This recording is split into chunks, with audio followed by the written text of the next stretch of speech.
the others profession. I'm an old geologist professor, retired, and had a lot of time. So we are organizing just to spend the time usefully. We are organizing different things in the frame of the College of Natural Resources Exploration and Utilization, which is a special organization for talented students under the faculty umbrella, working as a beta version now, so we are in the beta version, working in the faculty in the first semester. And the aim of this college is to bring talents from the student pool to the surface and see who has got a good talent to present, to integrate data, to summarize. And also the second main purpose of a conference like this is to get to know each other. I know some of you who are on my line, but I, for example, seldom meet the petrol engineers. Or I haven't met you from South Africa. It is just I thought that you are from Ghana. No, you are from South Africa. And I think it is also learning 1 or 2 years for the university, because we never worked in such an international environment. Only in this decade we have got Brazilian students last year, some Arabian students in the petroleum engineers, but now we have a new period where a lot of international students come, and we have to know them, and they have to know us. So this is a good way to meet. I thought that this is a good way to know the countries and know the origin, where you come from, to present your country in such a conference, and have a good coffee and talks in the coffee breaks, and become friends for the next couple of years or couple of semesters. So this is the objective. And now, as you see, it is like in the little Olympic Games everywhere. So 4 continents coming, from Africa, from Asia, from America, and from Europe also, and Poland. So 4 continents are here, and certainly these 4 continents have a lot to learn from each other. You might benefit from these lectures. We keep the lectures also, and we might upload it to the college website, so you can always retrieve, download. And we also do a YouTube presentation here, so if you would like to give a nice little present for your family at home far away, then you might just send them the link that here I am, I'm doing well in the Miskolc University, and have a good 2 or 5 minutes where I presented my lecture here in the international conference. So this is the objective, and there is some small prizes, and when we learned out what would be the best prize, of course,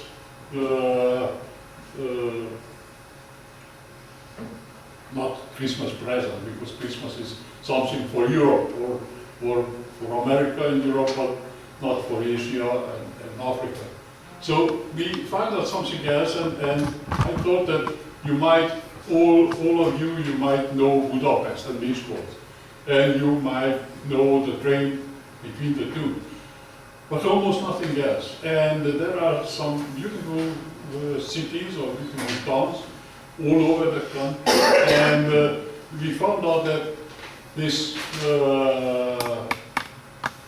row of presentations will be prized or will be acknowledged by two prizes. One prize is for the technical content of the presentation, and this will be given by the mentors who are here. Not many of them are here, but because it is an awful busy time in the university. But we will give one prize, and the other prize will be given by you to the presenter. So just watch the other presentations and mark which presentation was the best here, and who is the best presenter. He will also win a prize. And finally, to acknowledge that you have come here, you spent here, you have a lucky number. And the third prize will be drawn from all the present guys here, and the prize will be a 2-day accommodation plus breakfast, or bed and breakfast, in Pécs, Szeged, Veszprém, or Debrecen, whichever you like. So these cities, so go and have a nice weekend there. Now, after this introduction, I would like to welcome the representatives of the faculty. Vice Deans, two of our Vice Deans are here, Vice Dean for Science, Uchi Gábor, Vice Dean for Education, Professor Madley, and the General Manager of the college, Associated Professor Sándor Nagy. So we will put a mark here in the content, and you put a mark here in the presentations. And after all, I would like to ask Professor Mucci to give a short overview about the international project of the University of Miskolc. Please. Thank you very much. The professor, so that's just some technical things. Okay.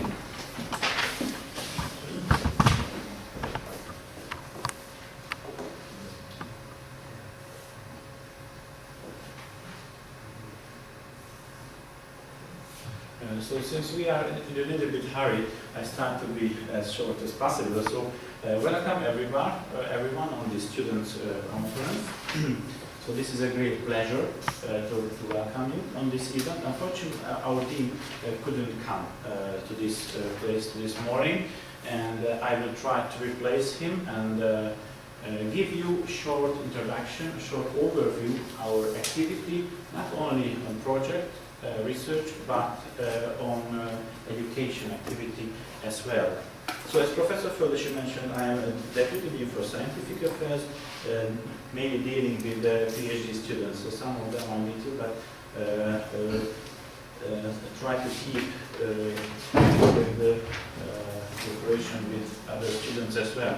So as you know very fastly about our university, we have many faculties, 3 major technical faculties, and beside this we have Law, Economics, Faculty of Arts, Healthcare, and the Portugal Institute of Music.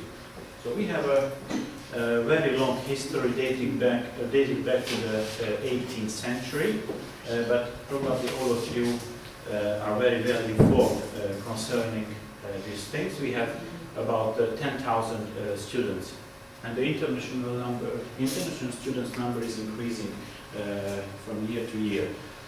Concerning our faculty, we have 7 institutes in which 15 departments are operating, and 1 individual institute called Research Institute of Applied Earth Sciences, which is situated in the university campus. For example, some of you know this place very well.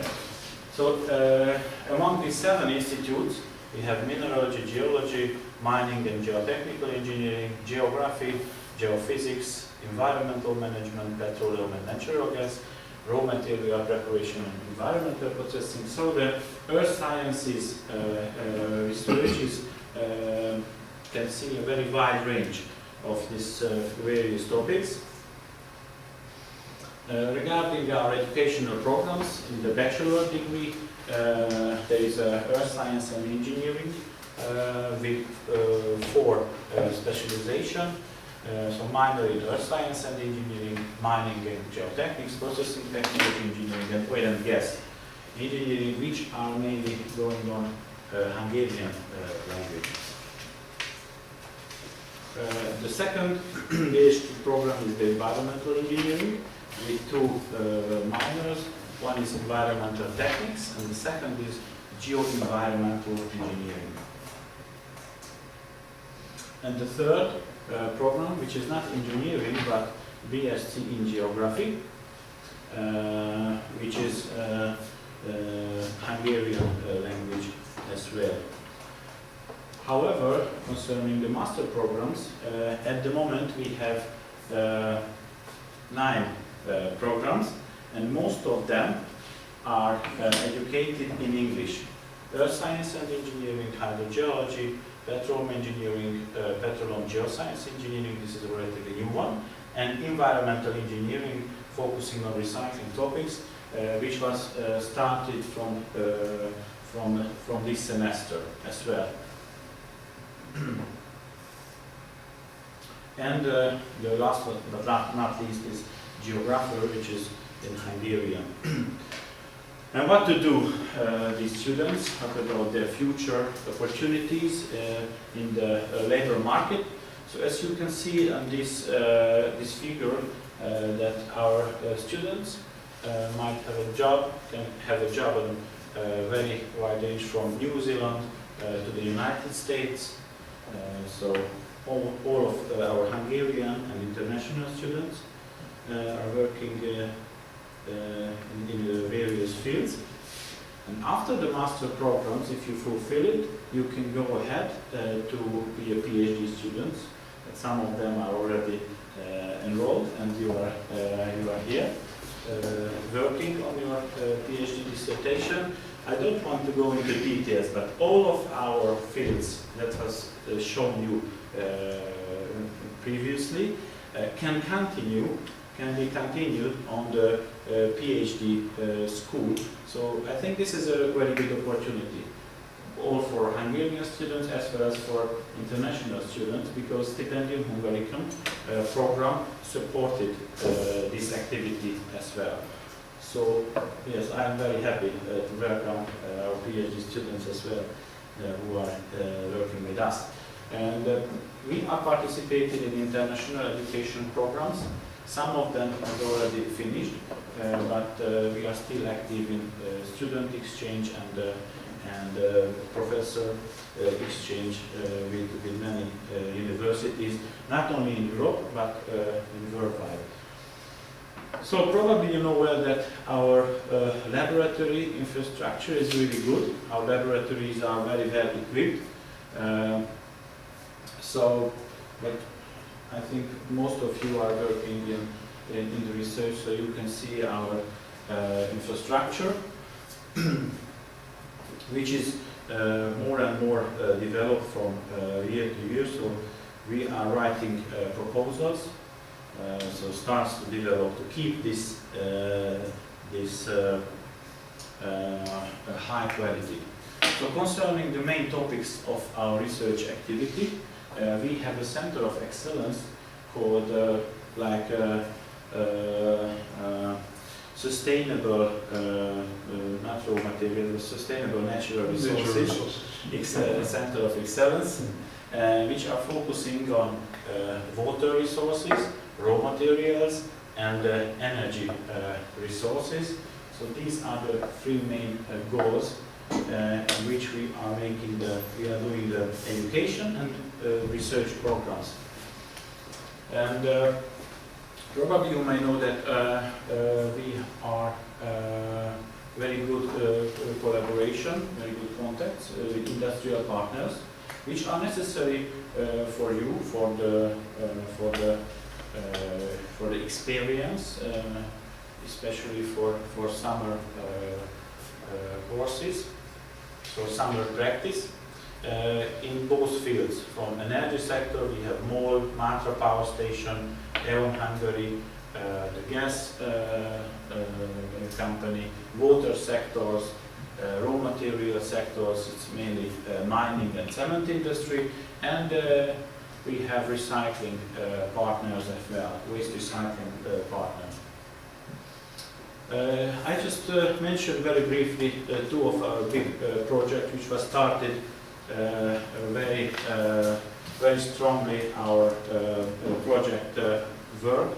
The first one is a so-called critical project, which was led by Professor Földesi. This project was focused on the critical material recovery from waste and from primary resources as well. And this project has continuation still. Now we got and we want new project support to keep this research field. And the second is so-called Útföld, water head, is based on underground water resources. The total amount of the support is 1 billion forint. That was two project was finished in 2015. And based on this experience, we won 5 international Horizon 2020 project. One is the KINTRA, which is a hydrogeology focusing project. INTRO is raw materials. UNEXMIG is a combined hydrogeology and raw material. And CHPM is similar. I will show you some details later on. And last but not least, we have a GIS project. This is GROW Observatory. But besides this international activity, we got some Hungarian projects recently. And if you remember our 3 main missions, 3 main direction of research, there are recycling, which is raw material focus, energy. We have some material processing project as well, raw material, and hydrogeology, water-based project as well. So the Hungarian and international project altogether can count for 3.2 billion forints, which is a relatively good amount, and I think you are in a very good time to join this project, which can help your research as well, to buy materials and so on. And some details about the international project, the Horizon project. The first is the KINTRA, which is a networking project, and which is led by Eva Hartai, Professor Eva Hartai. And the project has a very wide range of universities and companies, mainly from Europe. There are 23 parties, so they are associated members. So this is like a networking project. And University of Miskolc has a very important role. So this is the vision. I try to keep the time. So you can have this project on the web page on the yes, it's almost finished, but almost finished, but one is finished, the other is opening. Yeah, this is from project to project. Yeah. This is very important to do it so. The second is INTRO project, which is finished in January. This was started like KINTRA, or more or less at the same time. And this is a networking project as well. The total budget is 2.1 million euro, with not only European but worldwide overseas countries like. But this, Australia, for example, the partner is South Africa in this. And South Africa as well. So very wide range of the countries are involved. This is the consortium from Belgium, Spain, Germany, UK, South Africa, Australia, Canada. And the concept is mainly raw material network building, with data reporting, exploration, extraction, processing, recycling, so very wide range of activities, but mainly it's networking, to build a good network and to get new projects. The third one is the CHPM. This is a development of next generation technologies for renewable electricity and heating. This is a very interesting project, which is a combined utilization of heat and metal solved in the brine. So the technology, so the future technology is like this.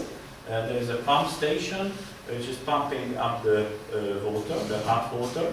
The electricity and metal recovery can done. So it is combined with the heat exchanger cycle, from which you can earn electricity and heat, as well as you can get metal, mainly lithium and other critical elements as well. So this is a very good future prospect.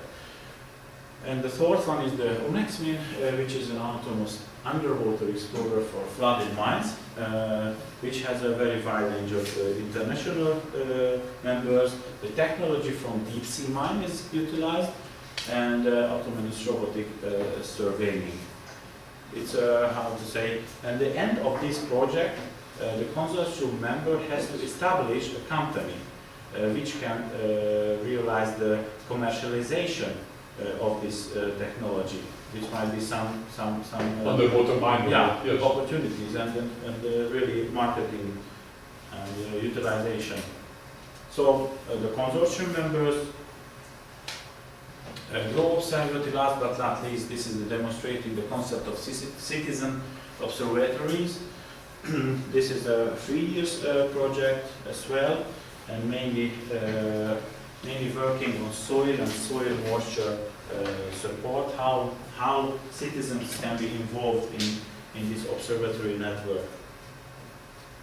You can see the so many number of partners. And last but not least, I would like to thank you for your attention. Some future prospect of mining, like space mining and others. So thank you very much for your attention. Thank you very much. And in the meantime, he uploads his presentation. I must say these projects are attracting a lot of international interest, and some of them are really utopistic.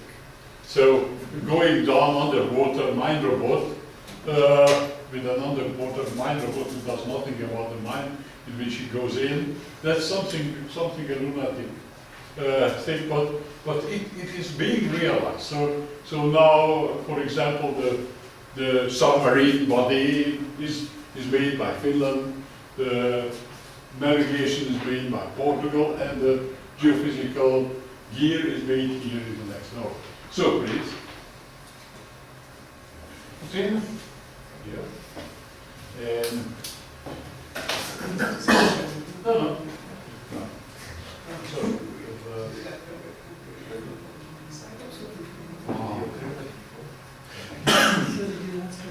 try. I come.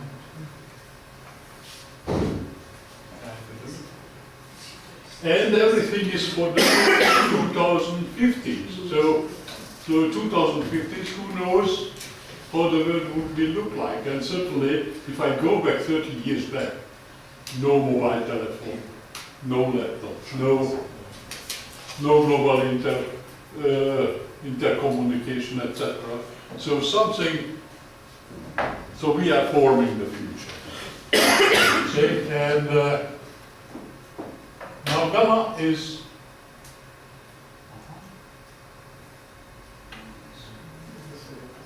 here. Sorry.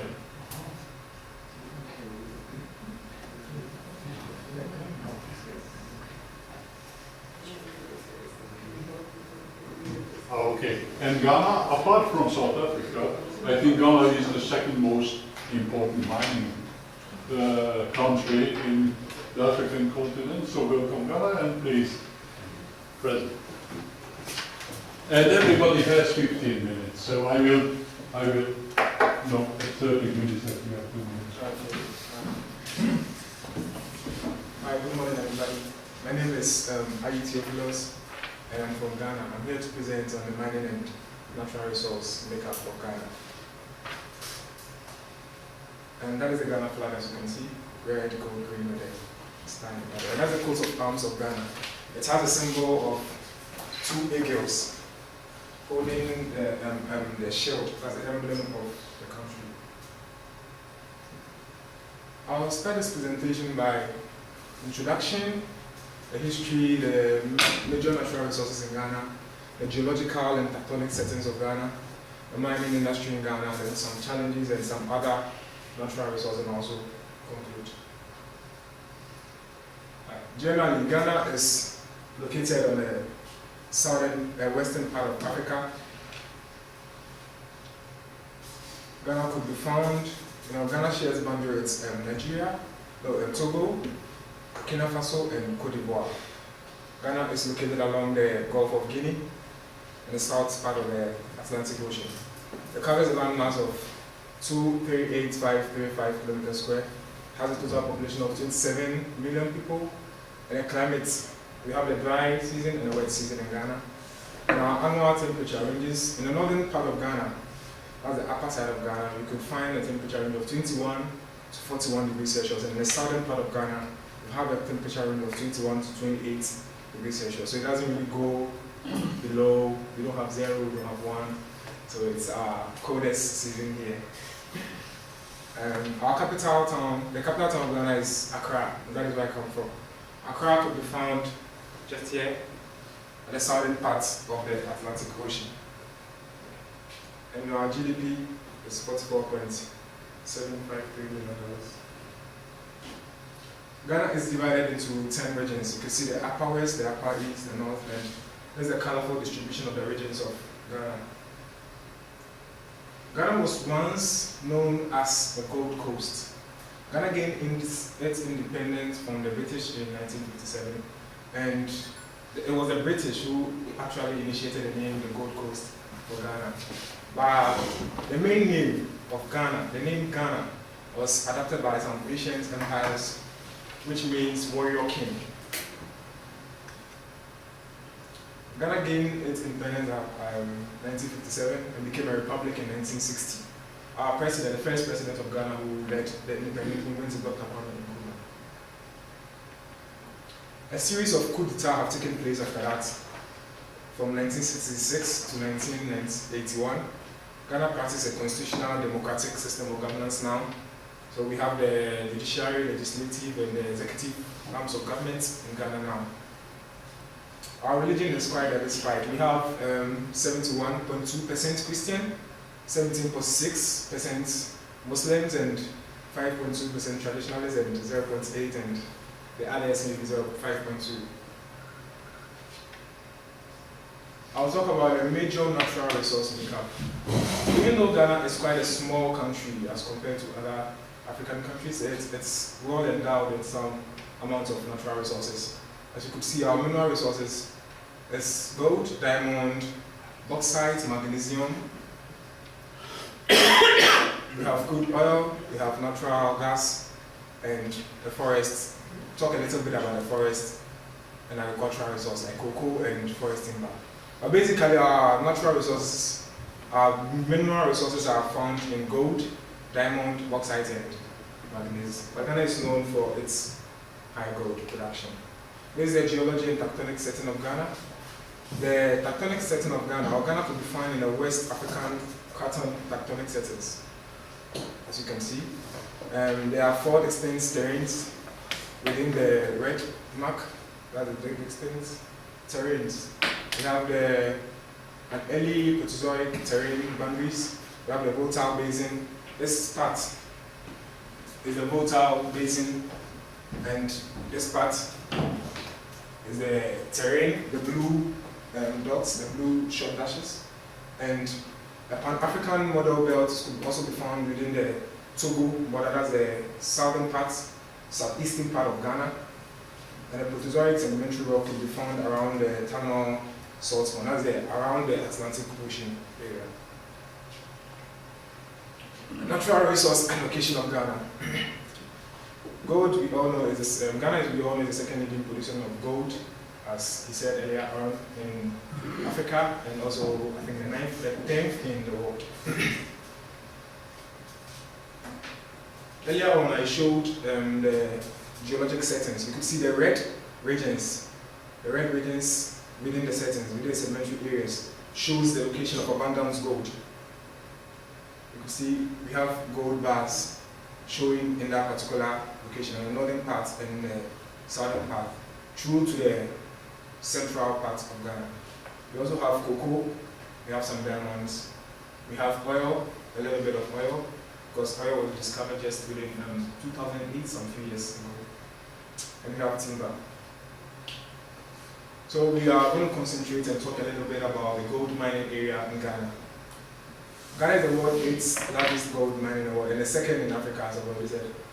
Gold forms 90% of the total mineral revenue of the country.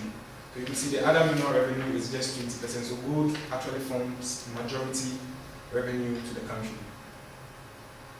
Ghana produces over 102 tons of gold annually. The UK is the largest country Ghana exports gold to, and some other European Union countries as well. The type of golds we could be finding that we have alluvial gold, we have the Madalag gold, we have the residual gold, and we have the plasma gold. The mining industry.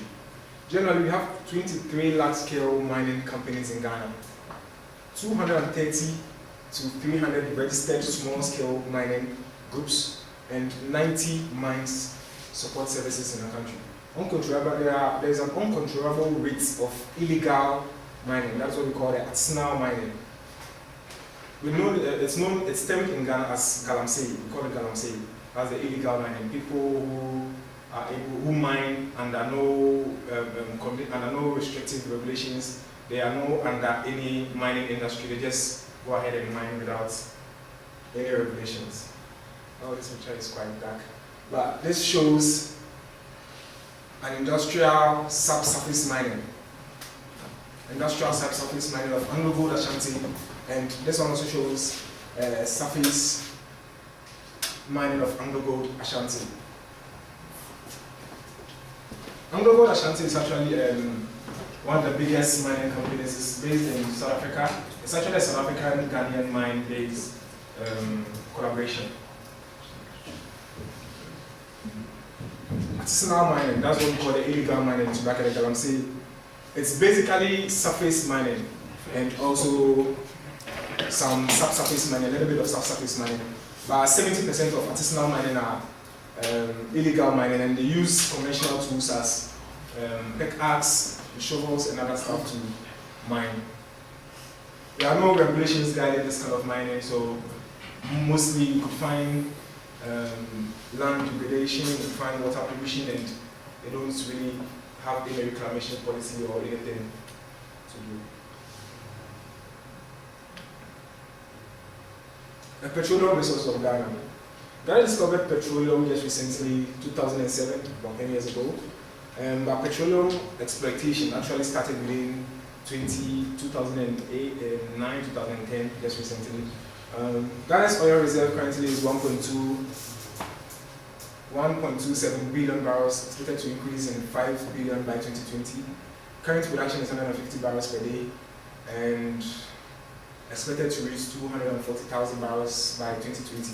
The green sections in the location of this is a subsection of Ghana that's on the Atlantic Ocean. The oil discovery areas are dotted by the green marks, and the gas discovery areas are also the red marks. And the project areas that have not been yet exploited but expected of crude oil are the orange or brown parts. There are 5 international mining companies and currently undertaking oil exploration at various establishments and blocks in Ghana. This is one of the biggest oil fields, that's the Jubilee oil fields by the Ghana National Petroleum Authority. diamond mining in Ghana. So we'll talk a little bit about diamond also in Ghana. Ghana is the 9th largest reserves of diamond in the world, and it was once the 9th largest producer of diamond in the world. Annual production, more than 1 million carts of mostly industrial grade diamonds in an area of 240 square kilometers. Diamond mining in Ghana. These are subsurface diamond mining industries in Ghana. Manganese also in Ghana. Discovered manganese in 1914, a reserve exceeding 60 million tons, land area of 175 square meters, less than 3% of which has been mined to date. Socioeconomic benefits of mining. Even though mining has some adverse effects on the land, it also has some positive values. As you can see, mining contributes to 6% of the GDP of the country. Mining provides employment to 28,000 people in the large-scale mining. One mining. Environmental effects of the mining. You can see the land degradation, the deforestation attributes, which is everywhere. High rates of artisanal mining. Basically, those who engage in artisanal or illegal mining find themselves in this endangered situations, which carries, there's a high risk of death. 1 person dies every month in deep subsurface mining in Ghana. There's a water pollution because of the chemical, the cyanide concentration and the mercury, which pollutes the water bodies. We could find this happened in Ghana. There was, I think in 2012 or 2011, there were some breeds of species of fish which were found by the coastline or dead. Second top cocoa producing in Africa. Ghana is the second top cocoa producer, and we are just talking a little bit about the forest and agricultural resources. Ghana is also the second, has timber also. And we have a well-diversified ecological makeup.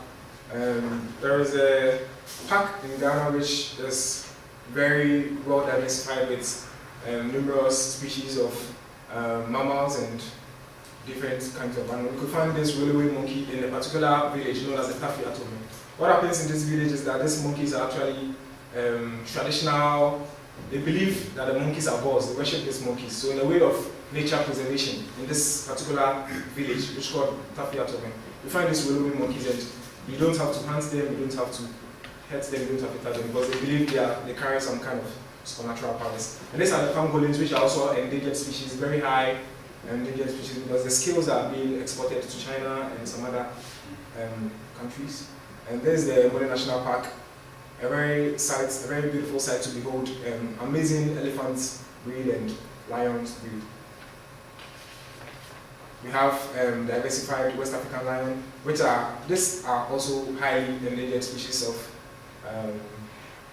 animals you can find. And these are baboon. In conclusion, Ghana is richly endowed with human and natural resources. This includes a mineral world with extensive forest resources, a sizable supply of viable land suited for crops, livestock and production, marine and water, and freshwater fish stock, which in all offers hope for present and future generations if well managed.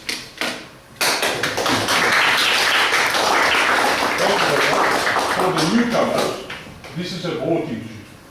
So everybody who comes may vote for a lecture, which is the best presentation, the prize and code. So after all the lectures, you just mark one, and this will be the best presentation. The mentors and teachers will vote for the content. This will be another prize. And all the audience will have a lucky number, and the lucky number will be the third prize. And the prize will, all in these cases, be a long weekend, wherever in nice Hungarian towns. There are 4 towns selected. So at the end of the conference, we will draw this 3 and we will announce this 3. Thank you very much, Theophilus, for the presentation. It was superb. And we see that nature and technology walks together parallel. And the best would be to preserve both.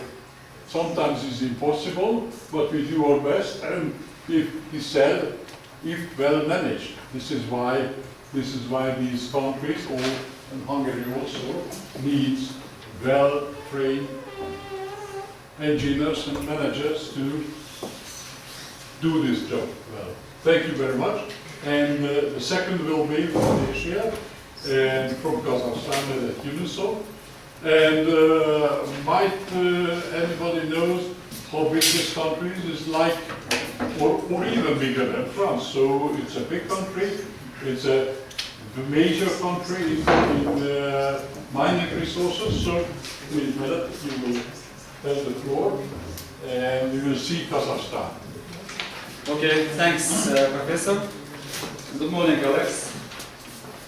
It's a great honor to introduce to my country about Kazakhstan. Today I would like to present about geology and the natural resources of Kazakhstan. But I will focus only about natural resources of Kazakhstan and short geological genesis of natural resources in Kazakhstan. So it is content, the first introduction, regional natural resources, next one about mineral resources of metals, mineral resources of non-metals, and energy resources.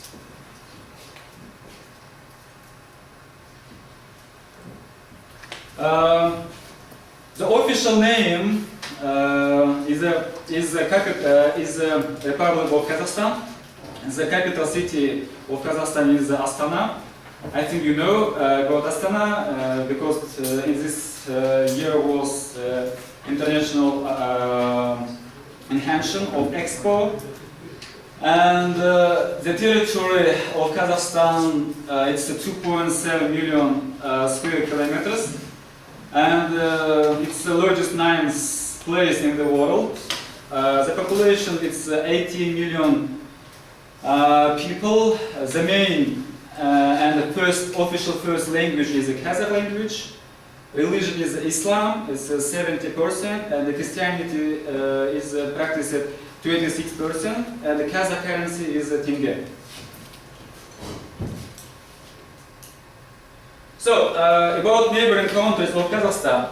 First of all, Kazakhstan is located in the middle of Eurasia, and we have more neighboring countries. For example, the first I can say about Russia. It's